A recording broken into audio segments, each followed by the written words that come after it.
जय हिंद दोस्तों। स्वागत है आपका अपने YouTube चैनल ओनली डिक्टेशन में। दोस्तों, आज की डिक्टेशन आपको 80 शब्द प्रति मिनट और 90 शब्द प्रति मिनट की स्पीड से मिलेगी। आप जिस भी स्पीड में लिखना चाहते हैं लिख सकते हैं। तो चलिए शुरू करते हैं। 80 शब्द प्रति मिनट डिक्टेशन शुरू होगी 3 सेकंड बाद। उत्तराखंड के हल्द्वानी में सरकारी ज़मीन पर से अतिक्रमण हटाने की कोशिश में जिस तरह हिंसा भड़क उठी और बड़े पैमाने पर पुलिसकर्मियों के घायल होने तथा हिंसा पर उतारू भीड़ पर गोली चलाने से 4 लोगों के मारे जाने की खबर आई, उससे अतिक्रमण रोकने के सरकारी प्रयासों पर एक बार फिर गहरा सवालिया निशान लगा है। गौरतलब है कि हल्द्वानी के एक इलाके में सरकारी भूखंड पर कथित रूप से कब्जा कर मज़ार और मदरसा बना लिया गया था। उसे हटाने के लिए पुलिस और नगर निगम के कर्मचारी वहां पहुंचे तो स्थानीय लोग उग्र हो उठे और पुलिस पर पथराव करना शुरू कर दिया। अब स्थिति यह है कि पूरे शहर में कर्फ्यू लगा दिया गया है। वहाँ स्थिति तनावपूर्ण बनी हुई है। इस बात की जांच होनी चाहिए कि भीड़ के उग्र और हिंसक होने के पीछे क्या कोई साजिश है। इसी तरह पिछले वर्ष जनवरी में भी हल्द्वानी के ही एक इलाके में रेलवे की ज़मीन पर कब्जा कर बसी एक बस्ती को हटाने का अभियान चलाया गया था। तब भी खासा हंगामा हुआ। अतिक्रमण हटाने के विरोध में लोगों ने सर्वोच्च न्यायालय का दरवाज़ा खटखटाया और उस मामले को मानवीय करार देते हुए अदालत ने बेदखली पर रोक लगा दी थी। हल्द्वानी में और भी ऐसी जगहें हैं जहां लोगों ने अतिक्रमण कर बस्तियां या मकान दुकान बना ली है। पिछले वर्ष भी वन विभाग, रेलवे और राजस्व विभाग के भूखंडों पर से अवैध कब्जा हटाने का अभियान चलाया गया था।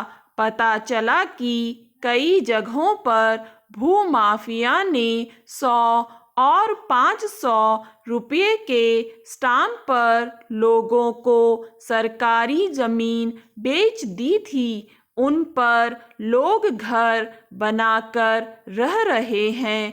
उनमें से ज़्यादातर स्थानीय निवासी नहीं हैं। वे वहाँ मजदूरी वगैरह करने के लिए गए थे। इस बात से इनकार नहीं किया जा सकता कि सरकारी भूखंड पर किसी को अवैध रूप से कब्जा कर रिहाइश या कोई कारोबारी भवन बनाने की इजाज़त नहीं दी जा सकती। मगर यह सवाल अपनी जगह है कि प्रशासन और सरकार को तभी ऐसी जगहों को खाली कराने की सुध क्यों आती है जब लोग वहाँ बस्तियाँ बसा चुके होते हैं। देश का शायद ही कोई ऐसा शहर हो जहाँ अवैध रूप से कायम की गई बस्तियाँ आबाद न हों। ये बस्तियाँ कोई एक दिन में या रातों रात तो बस नहीं जाती। कहीं कहीं तो लोग दावे करते हैं कि वे 50-50 वर्ष से रह रहे हैं। स्टॉप। दोस्तों, अब यही डिक्टेशन आपको मिलेगी 90 शब्द प्रति मिनट की स्पीड से 3 सेकंड बाद। उत्तराखंड के हल्द्वानी में सरकारी जमीन पर से अतिक्रमण हटाने की कोशिश में जिस तरह हिंसा भड़क उठी और बड़े पैमाने पर पुलिसकर्मियों के घायल होने तथा हिंसा पर उतारू भीड़ पर गोली चलाने से 4 लोगों के मारे जाने की खबर आई, उससे अतिक्रमण रोकने के सरकारी प्रयासों पर एक बार फिर गहरा सवालिया निशान लगा है। गौरतलब है कि हल्द्वानी के एक इलाके में सरकारी भूखंड पर कथित रूप से कब्जा कर मज़ार और मदरसा बना लिया गया था। उसे हटाने के लिए पुलिस और नगर निगम के कर्मचारी वहां पहुंचे तो स्थानीय लोग उग्र हो उठे और पुलिस पर पथराव करना शुरू कर दिया। अब स्थिति यह है कि पूरे शहर में कर्फ्यू लगा दिया गया है। वहां स्थिति तनावपूर्ण बनी हुई है। इस बात की जांच होनी चाहिए कि भीड़ के उग्र और हिंसक होने के पीछे क्या कोई साजिश है। इसी तरह पिछले वर्ष जनवरी में भी हल्द्वानी के ही एक इलाके में रेलवे की जमीन पर कब्जा कर बसी एक बस्ती को हटाने का अभियान चलाया गया था। तब भी खासा हंगामा हुआ। अतिक्रमण हटाने के विरोध में लोगों ने सर्वोच्च न्यायालय का दरवाजा खटखटाया और उस मामले को मानवीय करार देते हुए अदालत ने बेदखली पर रोक लगा दी थी। हल्द्वानी में और भी ऐसी जगहें हैं जहां लोगों ने अतिक्रमण कर बस्तियां या मकान दुकान बना ली है।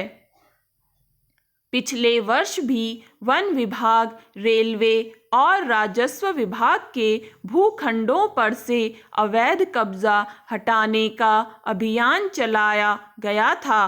पता चला कि कई जगहों पर भूमाफिया ने 100 और 500 रुपए के स्टाम्प पर लोगों को सरकारी जमीन बेच दी थी। उन पर लोग घर बनाकर रह रहे हैं। उनमें से ज़्यादातर स्थानीय निवासी नहीं हैं। वे वहाँ मजदूरी वगैरह करने के लिए गए थे।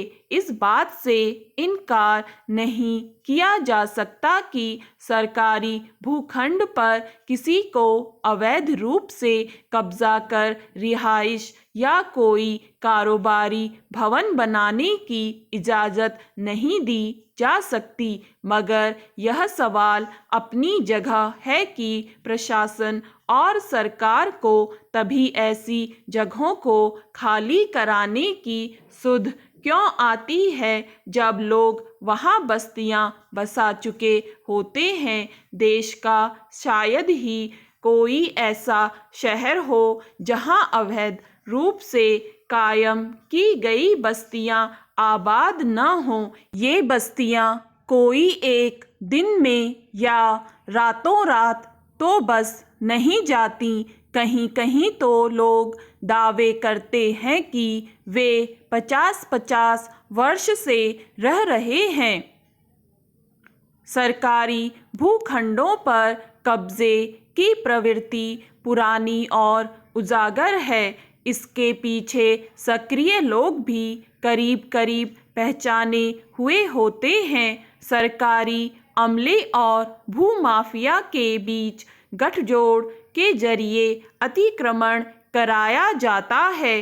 फरीदाबाद के वन क्षेत्र में वर्षों से आबाद हजारों लोगों की बस्ती को भी इसी तरह सर्वोच्च न्यायालय के आदेश पर हटाना पड़ा था। स्टॉप।